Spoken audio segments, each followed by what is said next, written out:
Boa noite, amigos telespectadores do programa Fronteiras da Ciência. Estamos entrando sempre na sua telinha de domingo às 7 horas da noite e as nossas reapresentações aos sábados às 21 horas, também sempre no nosso canal no YouTube. E também podem nos assistir em concomitância pela internet, basta acessar santaportal.com.br/TV. O nosso assunto de hoje é saúde e espiritualidade. Meu convidado, nós vamos bater um papo aqui, já esteve aqui em algumas oportunidades. Sempre é uma honra poder recebê-lo, que ele é médico sanitarista, professor universitário, ex-ministro da Saúde e muitos outros cargos importantes que ele teve ao longo de sua carreira, que é o doutor Arthur Quioro. Mais precisamente, doutor Ademar Arthur Quioro dos Reis, certo? Exatamente. Então, temos aqui o nosso bate-papo escolhido por ele, saúde e espiritualidade. E antes de passar a palavra ao meu convidado, rapidamente um comunicado do Instituto de Terapia Ortomolecular Alberto Santini Filho, que convida você a conhecer a mais moderna técnica em tratamento físico e emocional com oligoelementos, tendo o objetivo de promover de forma simples a recuperação dos distúrbios emocionais, físicos e também metabólicos. Essa técnica conta com reposições via derme de pequenas partículas registradas tanto pela Anvisa quanto pelo Ministério da Saúde e que produzem reações bioquímicas nas enzimas, fazendo com que o fazendo com que o metabolismo e o emocional se fortaleçam de formas totalmente natural, sem efeitos colaterais. O terapeuta Alberto Santini Filho tem especializações no Brasil, na China, na França, na Bélgica. Ele atende em São Paulo na sua clínica, porém vem 2 vezes por semana aqui na Baixada Santista. Para agendar o atendimento com esse excelente ortomolecular, é só ligar para 3285-6993, está na sua telinha, 3285-6993. Pode saber mais acessando o site santiniortomolecular.com.br. E ele atende no Smart Center, que fica na rua José Cabaleiro, número 15, no Gonzaga. E o segundo comunicado é da pré-estreia nacional de uma peça de teatro, que vai ser aqui em Santos, a pré-estreia, chamado Chico Além da Alegria. O Chico é o Chico Xavier, obviamente, né? Chico Além da Alegria. Vai ser no dia 11 de agosto, tome nota, sábado, 11 de agosto, às 21h30. O local é no Teatro Municipal Brás Cubas, que fica na Avenida Pinheiro Machado, 48. E quem tiver interessado, que acho que é imperdível, né? Vamos lotar essa casa porque é imperdível. A venda dos ingressos está na livraria Pingo de Luz e também no 3º piso do Shopping Miramar. Ok? Doutor Arthur, muito obrigado pela sua presença aqui no Fronteiras da Ciência. Sempre é muito bom recebê-lo aqui. Eu que agradeço, prazer imenso já de estar de novo com você, com o seu telespectador, né? Sinto sempre muito feliz e honrado de ser convidado por você para voltar aqui ao seu programa. A gente que agradece, porque sempre é um bate-papo gostoso quando a gente entra nesse mérito do tema que você escolheu, por exemplo, saúde e espiritualidade, porque a gente percebe que elas cada vez mais está se fundindo a saúde e espiritualidade, né? Na verdade, desde que eu estava no Ministério da Saúde, eu tenho me aproximado cada vez mais desse tema. Na verdade, pela minha formação espírita, desde a mocidade, né? Durante toda a minha vida tive muito próximo desse tema, mas academicamente, por incrível que pareça, foi como ministro que eu me reaproximei desse tema, porque eu fui procurado por um grupo de professores da Universidade Federal de Goiás e da PUC, da Pontifícia Universidade Católica de Goiás, que organizavam em Goiânia um congresso internacional de saúde e espiritualidade, né? Historiadores, cientistas sociais, antropólogos, físicos, e eles sabiam médicos. Um deles sim, um deles um amigo, o professor Luiz Signates, da Universidade Federal de Goiás. Porque é o risco você chegar no ministro para propor alguma coisa nesse sentido. Na verdade, ele inclusive acabou, por conta dessa relação anterior que nós tínhamos, que acabou fazendo uma ponte, mas eu não sabia do que se tratava. E fizeram a proposição de que o Ministério da Saúde pudesse apoiar a realização do evento, um evento internacional, com pesquisadores do mundo inteiro, e me convidaram para fazer uma conferência. Eu já não era mais ministro e fui a Goiânia e fiz a conferência de abertura desse evento. E aí, Jadir, eu fiz uma grande revisão e acabei publicando um artigo no livro que saiu desse congresso. E é muito interessante, porque a gente tem um momento a partir da década de 80, né, e é paradoxal. Conforme a medicina científica, a medicina tecnológica vai se desenvolvendo, e é evidente, é inquestionável o que ela produziu de mais vida, de alívio do sofrimento, da dor, mas o quanto também essa medicina tecnológica super especializada, fragmentada em diversas profissões, né, com uma divisão do conhecimento muito acentuado, foi produzindo uma situação de enorme impessoalidade e insatisfação, tanto para o usuário, né, do sistema de saúde, para o paciente, para a sua família, como para os profissionais de saúde. A ponto de que, a partir da década de 80, a Organização Mundial de Saúde passa a fazer todo um movimento, vejam, a Organização Mundial de Saúde, né, de revalorização das chamadas práticas tradicionais, das chamadas práticas complementares. O que entra as práticas tradicionais? Que depois ganham os nomes de práticas integrativas. Um conjunto de práticas de cuidados em saúde que, de alguma maneira, não estão diretamente sedimentadas no método científico tradicional. Me refiro à acupuntura, homeopatia, reiki, fitoterapia, práticas orientais, práticas védicas, um conjunto, as práticas indígenas, dos povos indígenas, as práticas dos povos africanos. Então, a própria Organização Mundial de Saúde, né, passa a perceber o seguinte: se nós quisermos ter sistemas de saúde mais humanizados, que respeitem mais a formação cultural, que respeitem mais as situações em que as pessoas possam ter mais felicidade, encarar a vida de uma maneira mais digna, encarar a morte de uma maneira mais digna, vai precisar ter uma retomada de certos valores. O Conselho Regional de Medicina aceita isso? Então, relutantemente, progressivamente começa a aceitar, particularmente das práticas que estão... De forma relutante. Relutante por quê? Porque algumas dessas práticas não são efetivamente feitas por médicos. Aquelas que são feitas por médicos, vou dar exemplo da homeopatia e da acupuntura, né, a aceitação por parte do Conselho vai ficando absolutamente tranquila e a resistência se dá entre os próprios médicos por conta da divergência de métodos. Mas eu estava te falando assim, então tem esse primeiro movimento na década de 80. O Brasil faz um movimento muito interessante também. O Ministério da Saúde, a partir de 2003 e mais efetivamente a partir de 2006, lança a Política Nacional de Práticas Integrativas, reconhecendo a homeopatia, a acupuntura, a naturoterapia, a fitoterapia. Então, um conjunto de práticas que vão sendo incorporadas ao SUS, a unidades básicas de saúde, a serviços, ou seja, não eram mais só o Conselho Federal de Medicina, a Associação Médica Brasileira reconhecendo a homeopatia e a acupuntura, mas era o próprio Ministério da Saúde recomendando.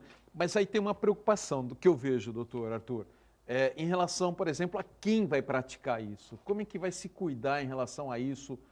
Fiscalizar o terapeuta, porque pode aparecer um monte de charlatão nesse meio, né? Facilita isso. Daí porque a regulamentação dessas práticas, elas serem introduzidas nas políticas nacionais de saúde dos países, como recomenda a Organização Mundial de Saúde e o Ministério da Saúde fez, né? Até aumentando recentemente o ministro, na minha opinião, de maneira imprudente, inclusive, ampliou o número de práticas reconhecidas, né, como práticas integrativas de maneira pouco fundamentado nas evidências científicas. Mas, de qualquer maneira, isso permite várias coisas. À medida em que existe uma política nacional, os currículos das faculdades de medicina começam a incorporar a formação em acupuntura, em homeopatia, em fitoterapia. Como curso de extensão, isso? Não, como base curricular. Base curricular, uma disciplina. Várias faculdades já introduziram disciplinas. Por exemplo, vou dar o exemplo da fitoterapia.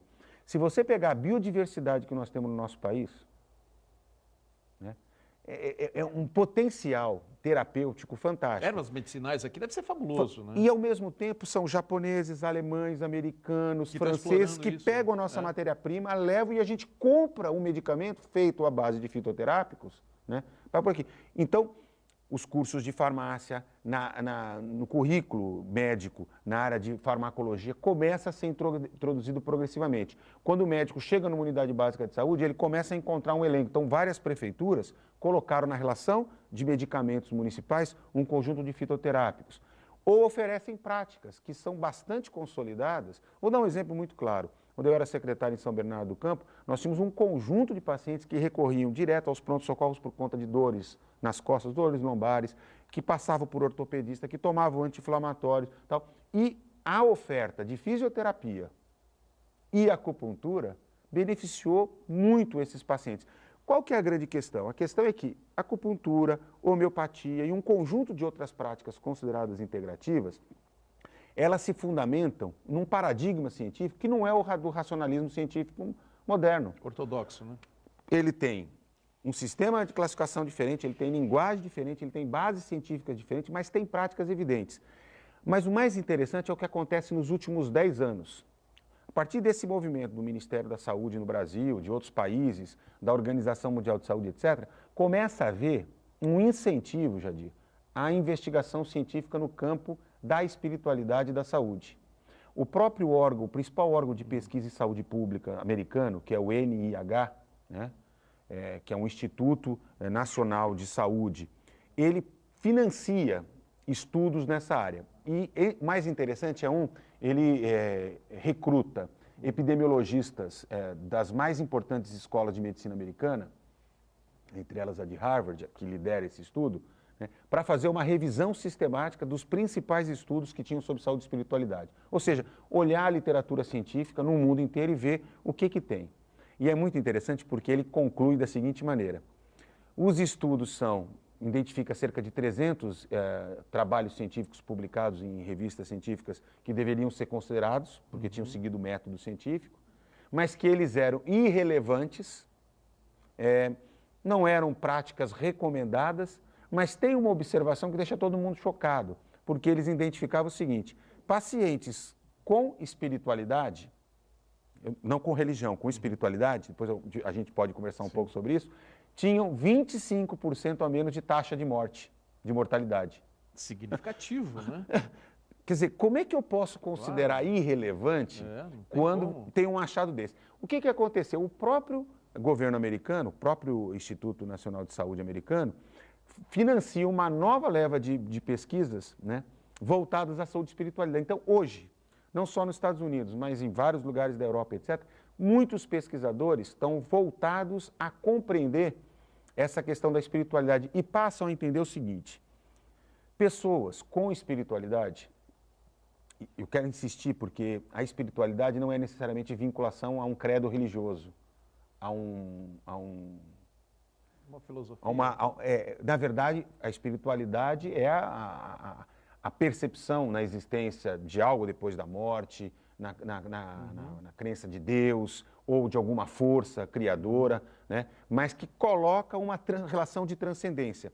E o que se observa é que pacientes com espiritualidade convivem melhor com a dor, aderem melhor aos tratamentos, né? De alguma maneira, consequentemente, melhores resultados, têm né? melhores resultados e saem muito fortalecidos dos processos de adoecimento. E mais rápido. Não necessariamente mais rápido, porque muitas vezes são processos crônicos, incuráveis. Por exemplo, quando se compara determinados pacientes com tipos de câncer. Mas a atitude, a maneira com que vive, ou seja, ele vive com dignidade, ele enfrenta a dor, o sofrimento com dignidade, enquanto que aquele que, de alguma maneira, não experimenta a espiritualidade, uma concepção mais materialista, não acredita em nada, a vida vai acabar mesmo, etc., ele passa este período que vai entre o diagnóstico, o tratamento e o desfecho, seja ele a cura ou seja ele a morte, né? Mas ele passa com uma qualidade de vida muito péssima. Isso está se comprovando por evidências estatísticas. Exatamente. Mas existe alguma comprovação científica do porquê? Qual o motivo da pessoa que tem espiritualidade passar pelas adversidades, não só na área da saúde, como em outras também, né? Mas nós estamos falando aqui da saúde. De uma forma muito mais amena, de uma forma até vencedora muitas vezes. Tem alguma pesquisa que prove o porquê disso? Qual o motivo? Temos alguma interferência na crença em relação à parte biológica? Onde entra esse contexto? Então, Jadir, aí entra novamente, os paradigmas científicos vão produzir os modelos explicativos, né? Os profissionais, os pesquisadores, os médicos mais vinculados a uma medicina mais tradicional, no modelo chamado biomédico, né, eles vão tentar restringir estes resultados evidentes e inquestionáveis, porque eles são, né, eles vão tentar restringir a uma dimensão da relação médico-paciente, ou efeito placebo, o efeito Hall Turner, eles de alguma maneira vão tentar mostrar o seguinte, olha, há um impacto psicológico, né, de fortalecimento da capacidade de resposta, e isso vai fazer com que os neurotransmissores e etc, tal, determinadas substâncias no organismo, e aí vão para o modelo biomédico, ou seja, volta ao seu modelo explicativo para buscar ali, né, explicações. Então, haveria produção de substâncias que são favorecedoras de um estado psíquico mais tal. Meio parecido o seguinte, hoje você sabe que quem faz exercício físico, atividade sexual, come chocolate, né, libera endorfinas e tal, neurotransmissores que dão uma sensação de mais prazer, etc. Então, de alguma maneira, a espiritualidade, a transcendência, né, acreditar que Deus tem uma missão para a gente, ou que eu estou sendo protegido por entes espirituais, ou me colocar em contato com uma divindade, seja de qual crença for, produziria no indivíduo alguma coisa que seria identificável. Eles estão em busca disso.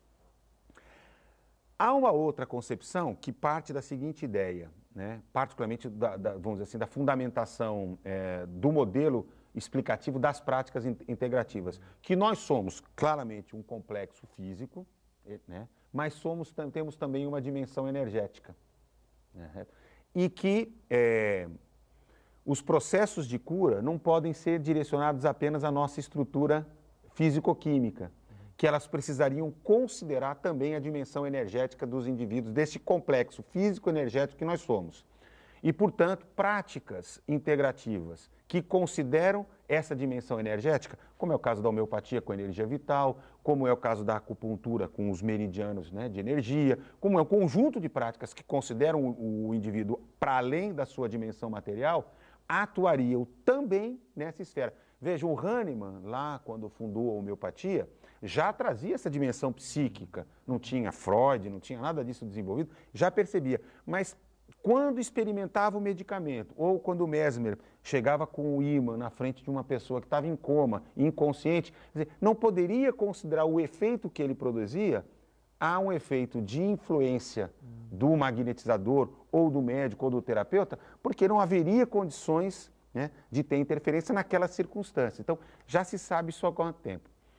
Acrescenta-se a essa possibilidade, e aí alguns outros profissionais com mais dificuldade, porque aí rompe mais ainda com o paradigma científico tradicional, trazem a dimensão da consciência. Chame isso de espírito, chame isso de alma, de ânima, de consciência, enfim, aí cada filosofia, cada credo religioso vai dar um certo nome e uma certa dimensão explicativa, mas quando eu penso que eu sou, e eu particularmente fecho muito com essa visão, que eu sou, na verdade, um complexo formado pelo corpo físico, em toda a sua estrutura físico-química, tenho uma dimensão energética, mas eu sou fundamentalmente alguém, né? Uma consciência, um espírito que habita esse corpo, que preside esse corpo. Quer dizer, quando eu trabalho com essa tríade, né, se alarga a possibilidade não apenas de compreender o processo de adoecimento, mas como pode se dar o processo de apoio terapêutico, né, direcionado a essas três dimensões.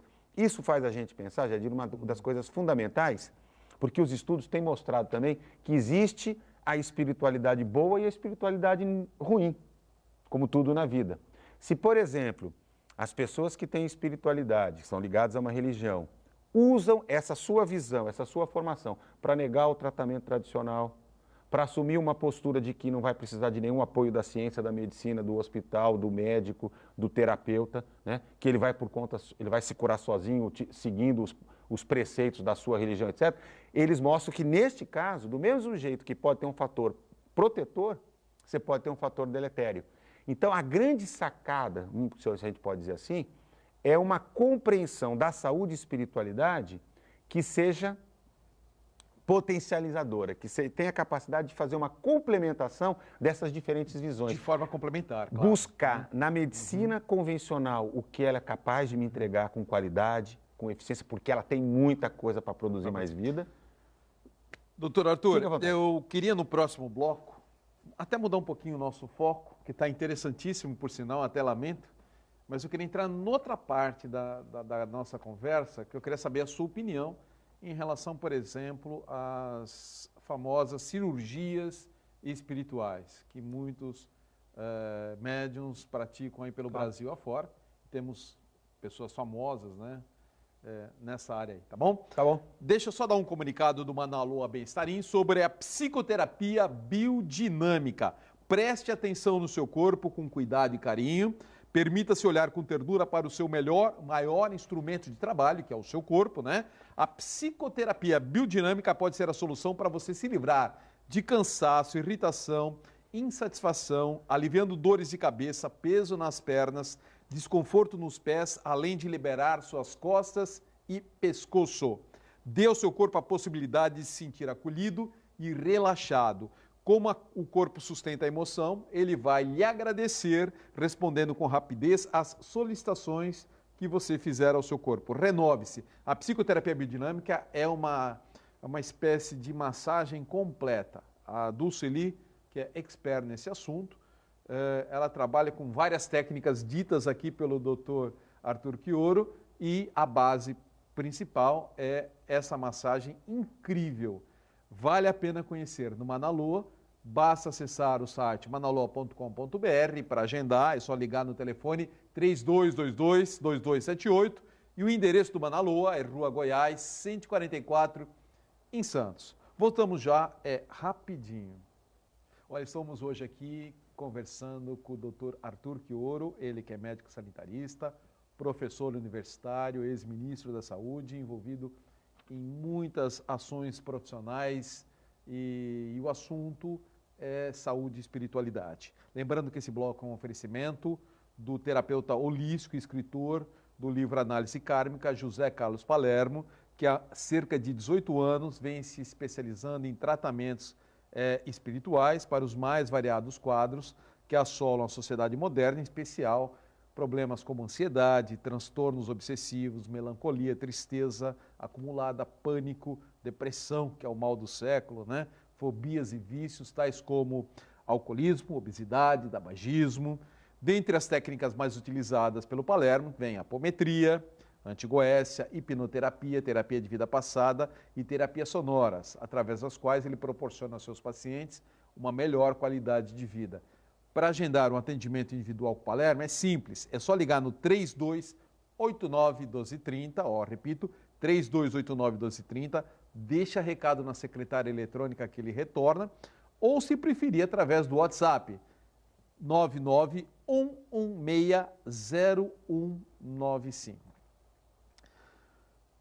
Bom, no bloco anterior falamos um pouco mais no âmbito da ciência, né, em relação à saúde e à espiritualidade, e eu queria entrar agora mais no mérito das famosas cirurgias espirituais que temos no Brasil inteiro, temos os famosos casos, o José Arigó, né? Agora o João de Deus também, é uma pessoa que tem sido muito procurado por pessoas do país e fora do país, do mundo inteiro, vem atrás do João de Deus, enfim. E muitas outras pessoas, temos aqui, acho que, se não me engano, em Registro, né? Tem vários lugares, pessoas assim, que estão sendo procuradas e têm resultado. Isso você acha que é um efeito placebo ou existe realmente alguma interferência do mundo espiritual na saúde das pessoas? Muito difícil dizer, Jadir, porque eu acho que, bom, primeiro, o efeito anímico, né, que a ciência pode chamar de placebo, efeito Hawthorne, pode dar vários nomes diferentes e tal, né, mas o efeito anímico sempre está presente. Não existe fenômeno mediúnico sem a presença do fenômeno anímico, ou seja, nenhum fenômeno mediúnico é puro. Né? Depois, os efeitos, chamados efeitos físicos, e as cirurgias espirituais se enquadram dentro dos chamados fenômenos físicos, eles requerem, né, a intervenção, né, energética do médium, que é o doador. Os espíritos não conseguem fazer uma ação direta sobre os encarnados, porque temos, pelo menos na concepção que o Espiritismo tem, e pelo que eu venho estudando, não há condições de ter uma intervenção física direta sem a presença de um intermediário. Então, o médium de efeitos físicos, o médium de cirurgias espirituais, ele funciona como um intermediário, né? E, portanto, ele é um profundo doador. Então, não sei se fica claro, mas tem uma dimensão claramente anímica, ou seja, a produção de uma parte da energia é efetivamente doada pelo médium, uma parte é regimentada na própria natureza, né?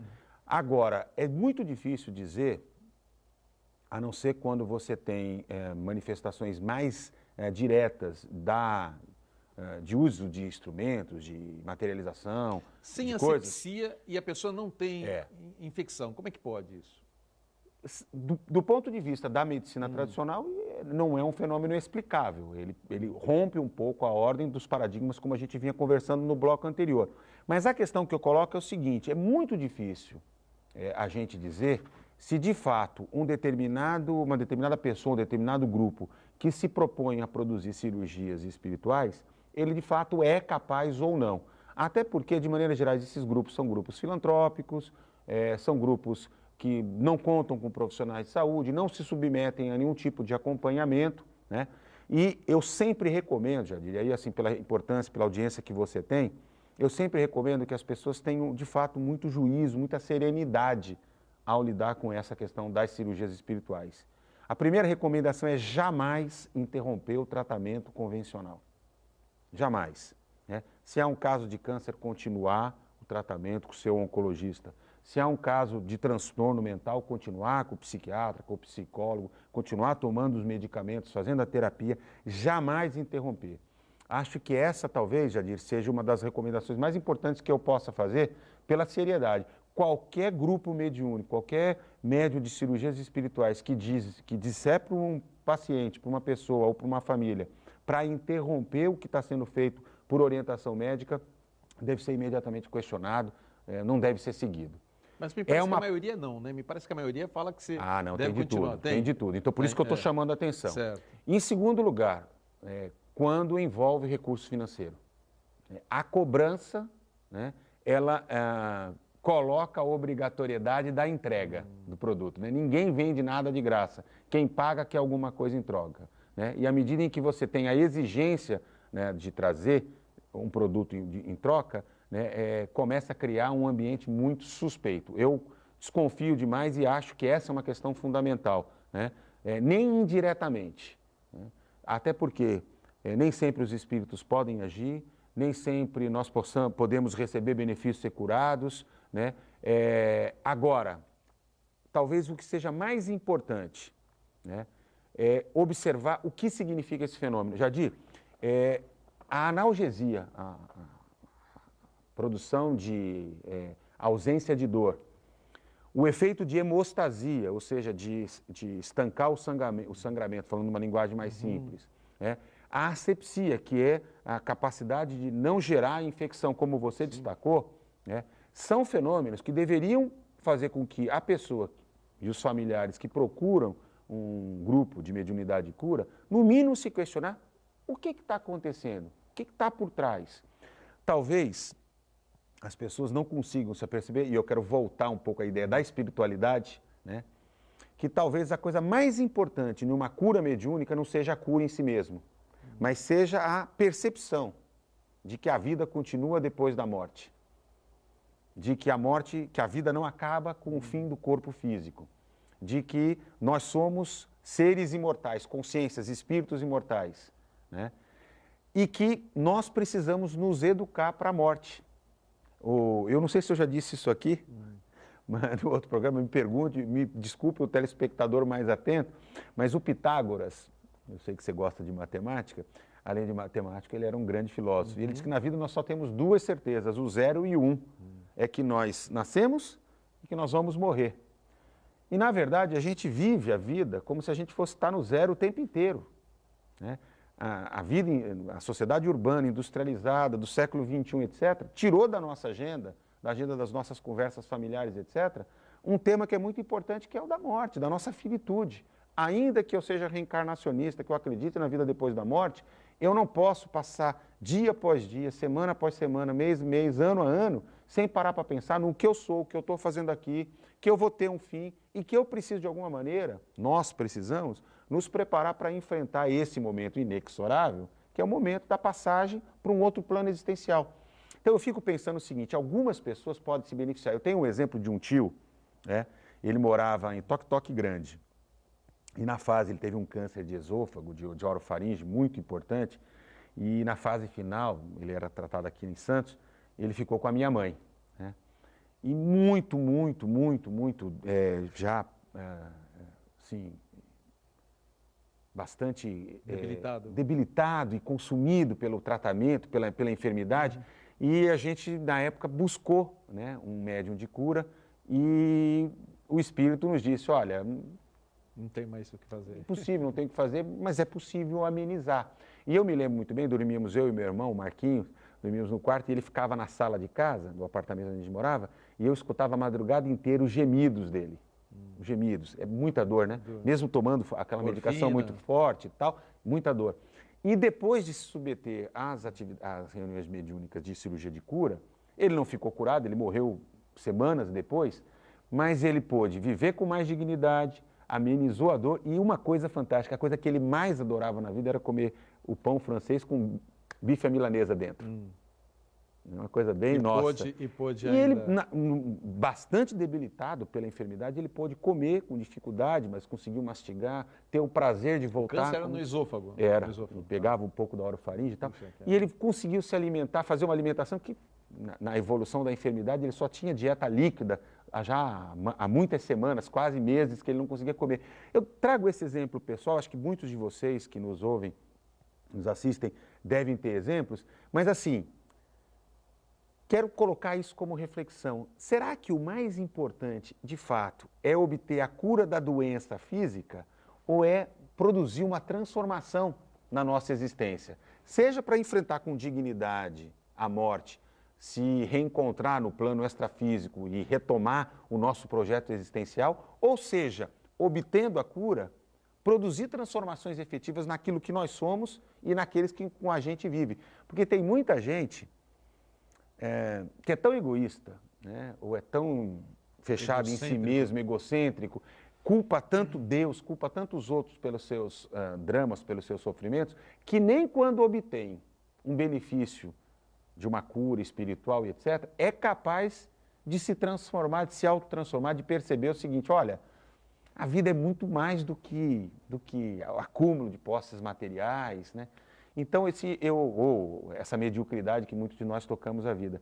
Então, eu gosto muito de destacar essa questão, porque é uma questão que, e nós por ser médico e professor de medicina, as pessoas quando vêm conversar comigo, a cirurgia experimental, o fenômeno. E eu digo assim, por trás do fenômeno tem uma dimensão filosófica, existencial, revolucionária, que é a possibilidade de a gente perceber que nós não somos um corpo doente. Nós somos um ser físico, energético, espiritual, né? E que essa dimensão energética e espiritual sobreviverá à morte do corpo físico e dará continuidade à existência. Portanto, tudo aquilo que nós estivermos plantando no dia a dia não vai ser em vão. E eu quero chamar a atenção, Jadir, por uma dimensão importante. Tá certo que hoje nós estamos, infelizmente, voltando aí sarampo, pólio e tal, mas assim, de 20 anos para cá, a humanidade, e o Brasil em particular, está fazendo uma transição muito rápida, uma transição demográfica, nós estamos envelhecendo num ritmo alucinante, né? 2030, nós já vamos ter 30% da população com mais de 60 anos. Aí está aí o problema da aposentadoria, né? Não só da aposentadoria, mas de como é que nós vamos tocar a vida, né? Vivendo cada vez mais, com menos filhos. Minha mãe tinha outros 9 irmãos. Mas aí surgem compartilhar as cuidados. Hoje as famílias vão ficando pequenininhas, os idosos não terão a mesma rede familiar. E nós temos outros problemas também. Por exemplo, o Alzheimer nunca teve tão presente quanto agora, exatamente por isso. Porque as pessoas morriam mais cedo, não chegavam a ter o Alzheimer. Por isso que não tinham as doenças demenciais, o Alzheimer, o Parkinson, né? Não tinha tanto transtorno mental, não tinha tanto câncer. A verdade é que nós vamos viver muito e vamos ter que lidar com essa realidade. Nós vamos ter que lidar com o fenômeno da violência, porque nós ainda temos que lidar com ele. Mas, fundamentalmente, isso coloca para a gente o seguinte desafio, né? Será que basta recurso médico? Será que basta ter um corpinho aos 70, aos 80 anos bacana, mas uma cabeça, né? Que nega a vida, que nega um projeto de vida, que nega a sua existência? Né? Como é que nós vamos reinventar a vida e aprender a viver Doutor Arthur, de maneira mais prolongada? Tudo que você disse, resumindo, tentando ser sucinto em relação a tudo que você falou, o que é mais contundente, então, para uma qualidade de vida seria o estilo de vida? A forma como você pensa, como você vive? Eu diria para você que seria a combinação de 4 coisas. 4 coisas. As condições materiais de vida. Habitação, moradia, aposentadoria, salário, educação, segurança, tal. Mesmo que você não seja materialista, tem que ter. Não dá. Quer dizer, quando a gente olha a história da humanidade, quem melhorou as condições de saúde, quem vive melhor, teve que resolver essas questões. Então, nós temos que defrontar com os nossos problemas. A insegurança. Que são problemas materiais e que tem que ter. Materiais, sociais, porque, na verdade, quem produz a desigualdade somos nós, né? Então, claro, a injustiça somos nós. Mas essa é uma questão fundamental. Tá. A segunda dimensão, eu diria assim, acesso a serviços de saúde e tecnologias. Nós precisamos. O hospital, a vacina, a tomografia, o medicamento, a terapia, isso é fundamental. Agora, tem outras 2 dimensões, que eu vou chamar de dimensões imateriais, que eu acho que são tão importantes quanto boas condições de vida e acesso a serviços de saúde. Uma delas é vínculo. Hoje está mais do que provado de que se você não desenvolve vínculo, confiança, uma relação de amorosidade entre o paciente e o profissional de saúde, seja ele o médico, seja ele o enfermeiro, seja ele o psicólogo, não importa. Entre paciente e terapeuta, né, vínculo, as pessoas não conseguem dar um passo na sua cura. Vou dar um exemplo assim, a pessoa que tem transtorno mental, se ela tem vínculo com o terapeuta, se ela confia, etc., ela não espera agravar. Quando ela começa a se perceber, ela confia, ela consegue chegar. O paciente que tem câncer, que está no tratamento, quando ele sabe que vai poder contar. Hoje, o que os pacientes mais reclamam? O médico não olha para mim, ele olha só para o computador. Ele só quer saber da minha doença, ele só quer saber do meu órgão doente, ele não quer saber de mim. Né? Eu vou dar um exemplo concreto. E vou falar do quarto, depois eu volto nesse exemplo. O quarta questão é a autonomia, o modo de andar na vida. E tem a ver com os estilos de vida, mas mais do que isso, tem a ver com as escolhas. Né? Hoje a gente sabe que fumar faz mal para a saúde, beber bebida alcoólica em excesso faz mal, comer comida gordurosa, comer com muito sal, não ter atividade física. Eu posso enumerar aí 8, 10 fatores de risco consagrados desde os estudos de Framingham, nos Estados Unidos, da década de 60 para cá, que foram tal. E hoje a gente tem evidência científica para dizer isso aqui tal. Mas tem um negócio chamado individualidade, autonomia. Lembra que eu falei a tal da consciência, da alma, do espírito, seja lá o nome que você queira dar? Tá certo? Isto aqui preside essa dimensão física e energética e de relações sociais. Então, não adianta, se você não se colocar numa posição de que eu quero viver mais, vou dar um exemplo concreto. Eu posso ter 2 pacientes com diabetes, 2 homens da mesma classe social, têm as mesmas condições de acesso a médico, a serviços, a medicamentos. Aos 50 anos, eles recebem o diagnóstico de diabetes. Tá? Um deles leva a vida mais louca, não se cuida, continua bebendo, continua comendo de tudo, acha que depois da morte acaba tudo, enfim, leva uma vida translocada. O outro, uma pessoa que tem um estilo de vida por consciência, né? Toma o seu cuidado, faz a sua dieta, faz a sua atividade física, toma os seus remédios, né? Tem uma cabeça, procura cuidar da cabeça dele. 10 anos depois, esse daqui tem uma amputação de membros, está impotente, está desempregado, o que ele ganha já não consegue mais pagar, está com aposentado e já não consegue pagar. Esse outro aqui está vivendo atividade sexual, vida normal. Está com a vida normal, no final de semana toma cervejinha, come um bolinho lá na festa do netinho e controla.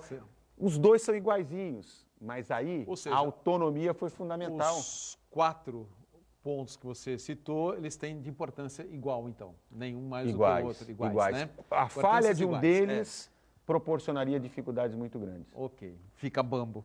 Você me pediu para ser sucinto, eu não consegui. Não, mas está excelente, está excelente. Eu preciso fazer a agenda do programa. São 3 recadinhos, a gente vai continuar conversando com o doutor Arthur aqui ainda, tá bom? 3 recadinhos e o primeiro, olha que interessante, hein? Presta atenção, vou começar com a terapeuta Kátia Yana Guevara, porque ela está pedindo para fazer um convite especial para o amigo telespectador do primeiro retiro terapêutico no sul de Minas. No sul de Minas, que vai do dia 23 a 26 de agosto. Ela nunca me pede para anunciar isso, né? Mas dessa vez ela pediu porque ela lota fácil, né? Todo mundo, ela lota isso rapidinho, essas viagens que ela faz, né? Então vai ser o primeiro retiro terapêutico, aproveitando as vibrações do ano, dos grandes relacionamentos, vamos aprender a atrair as oportunidades e pessoas certas para o nosso caminho. Esse é o 4º ponto aí que o Dr. Quioro falou. Vamos entender e iniciar a cura de padrões negativos que muitas vezes nos impedem de alcançar um relacionamento amoroso, pleno e feliz. Um retiro para o encontro interior e a cura emocional. Olha que bacana esse encontro, hein? Solicite então a programação completa pelo telefone 3261-1352 ou no WhatsApp 988330341. O segundo recadinho vem do terapeuta integrativo corpo-mente Daryl Champlin. Trate dores, depressão, ansiedade, traumas, medos e outros problemas emocionais com a psicoterapia corporal. A técnica envolve uma massagem de corpo inteiro que utiliza reflexologia, acupressão e estimulação eletrônica dos músculos e nervos. Empregando antigas técnicas chinesas aliadas à moderna tecnologia, a massagem utiliza toques e estímulos elétricos, transcutâneos e musculares em pontos específicos para eliminar tensões crônicas e permitir o retorno do fluxo bioenergético pelo corpo. Cada músculo e área do corpo estão ligados a emoções que reprimimos e nem percebemos. Na massagem também são realizados movimentos oculares e fotoestimulação, visualizações, expressões faciais, movimentos dos membros e alongamento. Marque então a sua massagem e mencione o Fronteiras da Ciência. Fala que você viu no Fronteiras para aproveitar então condições especiais, tá bom? Então não esqueça de falar que você viu no Fronteiras. O agendamento pode ser feito pelo WhatsApp no 99-741-6022 ou pelo site suasaudeintegral.com.br. E o último recadinho da agenda vem da terapeuta holística Eliane de Queiroz, com o atendimento com mesa radiônica, que é um instrumento de conexão, percepção e transmutação de energias. A mesa associa a radiestesia, radiônica e mantras para detectar e transmutar as energias em atuação na pessoa que está sendo cuidada, a fim de gerar harmonia, coerência e positividade em todos os setores da sua vida. Como essa mesa atua em muitos níveis energéticos, as mudanças são percebidas dia a dia no sentido de uma vida melhor conectada às leis universais. O atendimento é com hora marcada presencial ou, se preferir, online. Basta ligar no 99-172-9798. Deixa seu nome e telefone que a Eliane ligará de volta, ou pode ser também como WhatsApp, obviamente, né? O consultório fica na Rua Delfino, Stockler de Lima, 81, Altos, Marapé. Se você perdeu qualquer informação aqui da agenda, rodapé, não tem importância. Acesse o nosso site, fronteirasdaciencia.com.br. Depois, lá na página, clique em Agenda da Semana. Todas as informações, então, estão na Agenda da Semana. Voltamos já com o Dr. Arthur Chioro. Saúde e espiritualidade é o tema de hoje do Fronteiras da Ciência e o convidado é o médico sanitarista, professor universitário, ex-ministro da Saúde e muito mais, doutor Ademar Arthur Chioro dos Reis, mais conhecido como doutor Arthur Chioro. Esse bloco é um oferecimento da loja Merlin, que comunica que chegou uma grande quantidade de incensos e também de pedras naturais enroladas, a maior quantidade que tem aqui na Baixada Santista. Tem vários tipos de vela de tamanho, preço, tudo quanto é jeito, enorme diversidade de tarôs nacionais e importados, grande variedade de roupas e acessórios para a linha de ciganos e também de umbanda, e os melhores livros do ramo esotérico e religioso. Melhor preço da região, pode procurar, você vai achar na loja Merlin o preço mais baixo. Entra lá, fala que viu no Fronteiras, vai ganhar mais promoção ainda, tá bom? Então, confira aí, o endereço da loja Merlin é Rua Pereira Barreto, número 12, no Gonzaga. A Rua Pereira Barreto é uma rua que é do ladinho do Shopping Miramar. Vamos continuar. Você queria complementar ainda os 4 pontos? Não, eu estava só tentando reforçar um pouco mais a ideia do vínculo, né? Porque esse é um conceito relativamente novo, né?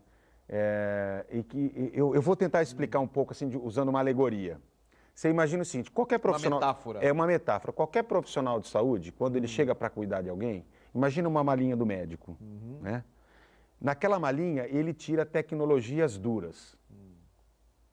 O hospital, a tomografia, o centro cirúrgico, os equipamentos da UTI. E todas as vezes que eu estou em situações críticas da minha vida, ou cada um de nós temos que agradecer muito à ciência, à tecnologia ter proporcionado essas tecnologias duras. Mas elas por si só não cuidam de ninguém. A máquina, o desenvolvimento tecnológico, sem quem a opere, né, ela não faz nada.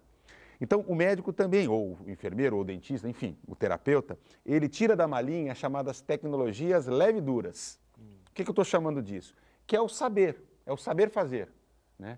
É aquilo que vem das disciplinas mais básicas, lá da anatomia, da propedêutica, da farmacologia, da psicanálise, da epidemiologia, de tudo aquilo que me ajudou a pensar o seguinte, olha, isso aqui pode ser tal doença, para tal doença eu tenho que pensar em tal modelo de tratamento, tais exames, tal processo que vai dar... Então, é um saber.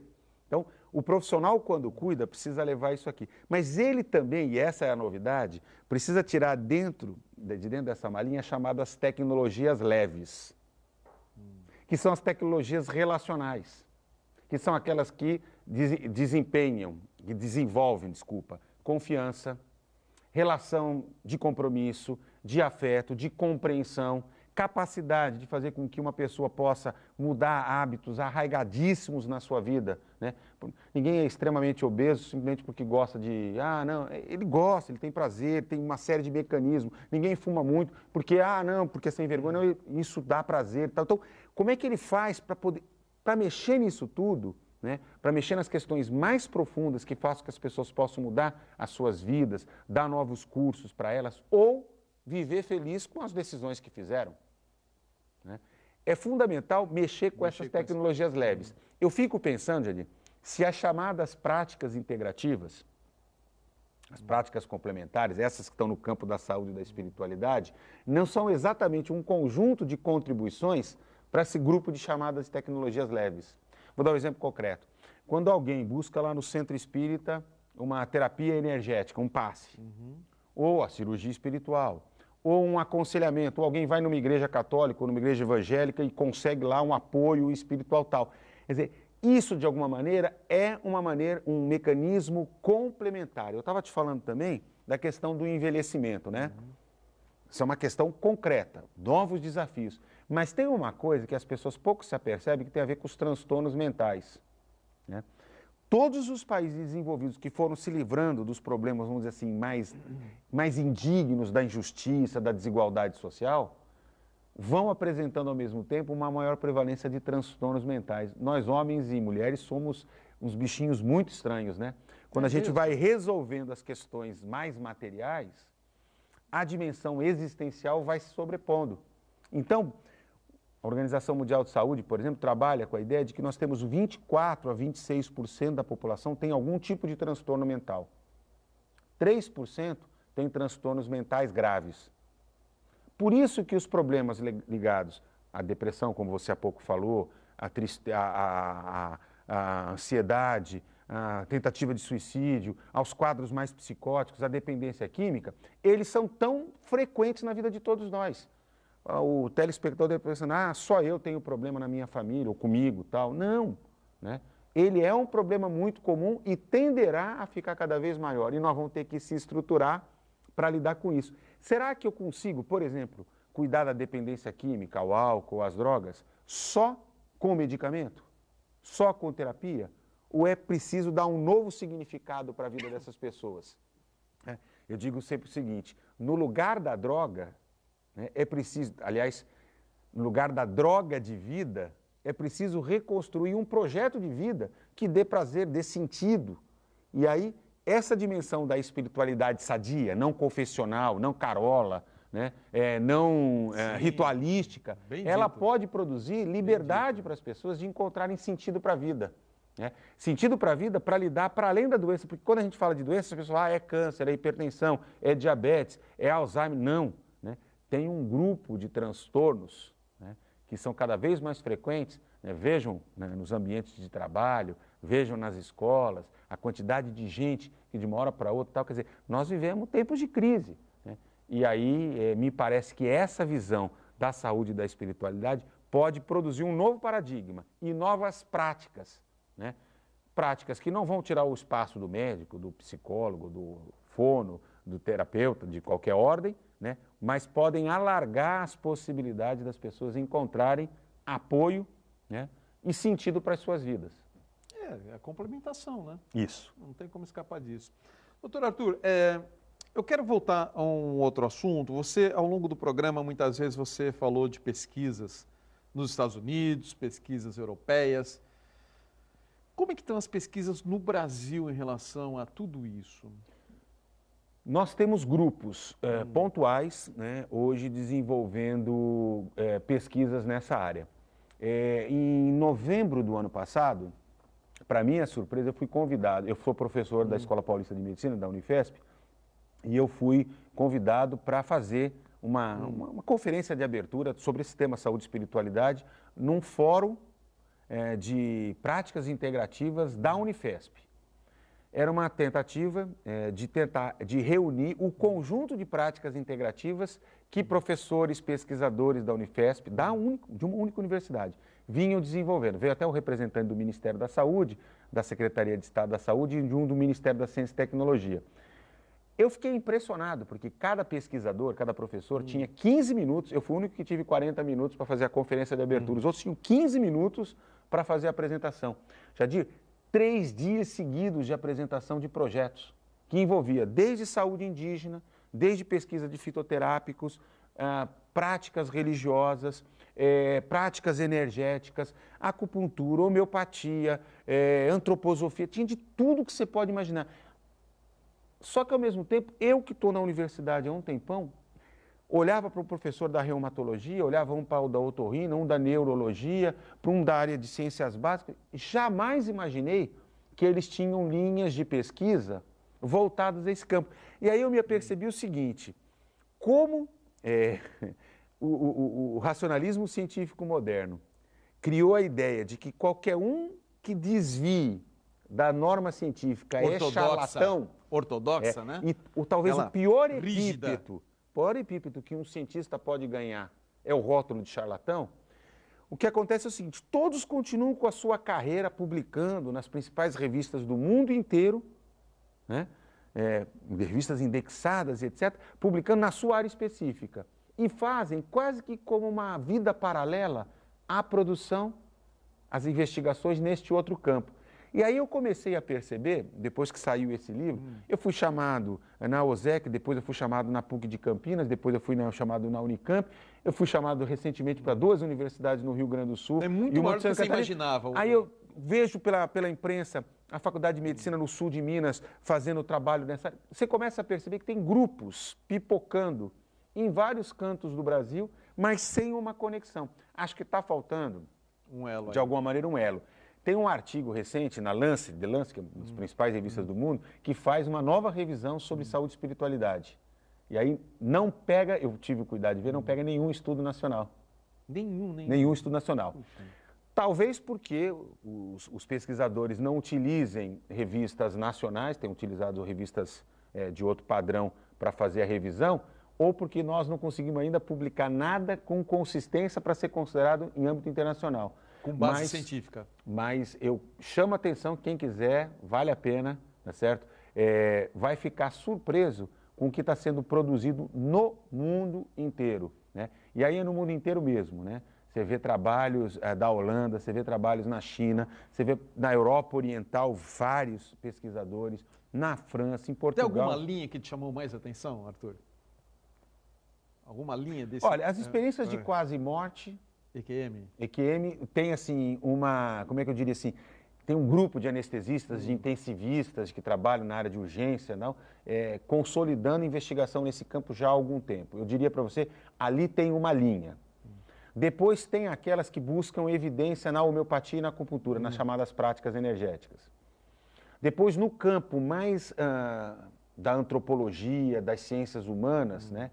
Essas práticas mais, práticas indígenas, práticas africanas. Então, vai diferenciando um pouco. Mas eu diria para você que, em particular, na área do câncer, no prognóstico, na evolução dos pacientes, com ou sem espiritualidade, estão os estudos talvez mais adiantados. Por quê? Porque são pacientes que entram em protocolos de investigação, em estudos de coorte, como a gente chama. Mas aí, oncologistas mesmo que estão fazendo esse estudo? Oncologistas, bioeticistas, médicos e psicólogos, profissionais que trabalham no campo da bioética, enfermeiros, equipes multiprofissionais, né?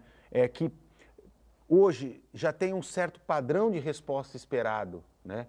Ou minimamente esperado para o tratamento, frente a um determinado protocolo. Então, se define assim, para determinado tipo de câncer com estadiamento de tal ordem, se preconiza o uso de tais e tais drogas, nessa quantidade, por esse período. E se espera esse tipo de padrão de resposta, positivo, negativo, o desfecho, tal. Então, são eventos bem conhecidos. E eles começam a perceber que há uma variação que está fora da margem biológica. Vamos dizer assim, o modelo biomédico não explica a variação de resposta desses pacientes. E estão tentando identificar, usando o método científico mais tradicional, o quanto que pode ser atribuível, né? Do mesmo jeito que eu posso, em epidemiologia, eu posso medir o risco atribuível. Por exemplo, o risco de morrer de câncer de pulmão por fumar. O risco de ter câncer de cérebro por estar numa área droga, de tal, né? Da mesma maneira, eu posso medir o fator de proteção, o quanto que a vacina pode proteger, o quanto que o aleitamento materno protege o bebê, o quanto que a espiritualidade pode proteger, entendeu? Melhorar a qualidade de vida, melhorar o padrão de resposta. Então, são investigações muito finas que requerem tempo e controlar muitas variáveis que possam estar interferindo no resultado, para chegar ao ponto e dizer o seguinte: olha, eu posso atribuir a alimentação, eu posso atribuir ao medicamento, atribuir a atividade física, tal padrão de resposta. E posso atribuir à espiritualidade este padrão de resposta. Então, são modelagens matemáticas do ponto de vista estatístico que buscam esse tipo de padrão. É uma pena que seja apenas por evidência estatística, por uma modelagem matemática, como você disse, mas é claro que isso é contundente e é uma comprovação também. Porque melhor do que você vê na prática o que está acontecendo, não tem. Né? Sim, do ponto de vista empírico. Empírico, sim, claro. A experiência mostra, né? A sua participação, eu acho que foi ímpar no programa de hoje. Que legal. Agradeço muito tudo que você explicou aqui. Eu acho que foi grandioso. Eu aprendi muito contigo hoje e tenho certeza que o telespectador também. E eu espero que você sempre retorne, que possível, seja possível, aqui ao Fronteiras da Ciência, viu, doutor Arthur? Eu fico muito feliz de estar aqui com você mais uma vez, falo isso de coração e quero mandar um abraço a todos os telespectadores do Ciência Sem Fronteiras, programa que faz parte aqui da história, né, da nossa cultura científica, filosófica da Baixada. Esse ano Fronteiras da Ciência já faz 20 anos. 20 anos, 20 né? anos já. Impressionante. Nós estamos ficando velhinhos, viu? Eu estou ficando velhinho. Você já vem faz tempo aqui também. Já tá, acho que desde o começo, se não me engano. Pelo menos quase do começo. Quase do começo. Deixa eu só falar do programa no próximo domingo, o domingo do dia 29, a gente não vai ter, vai ser uma reprise, tá bom? Tirar uma semaninha de férias aqui do Fronteiras da Ciência. Voltamos de forma inédita no dia 5 de agosto, domingo, com o tema Lugares Mal Assombrados. E vem aqui com a gente um escritor e palestrante espírita, Afonso Moreira Júnior, de São Paulo. Ele vem para cá exatamente para falar desse assunto, tá bom? Então, Lugares Mal Assombrados, dia 5 de agosto, domingo às 19 horas, com a reprise no dia 11 de agosto, sábado, às 9 horas. Muito obrigado mais uma vez, doutor Arthur Chioro, pela sua presença. E a você, amigo telespectador, agradeço de coração por estar aqui com a gente, pela audiência e pelo carinho. Fiquem com Deus, paz, saúde, prosperidade e vínculo na vida.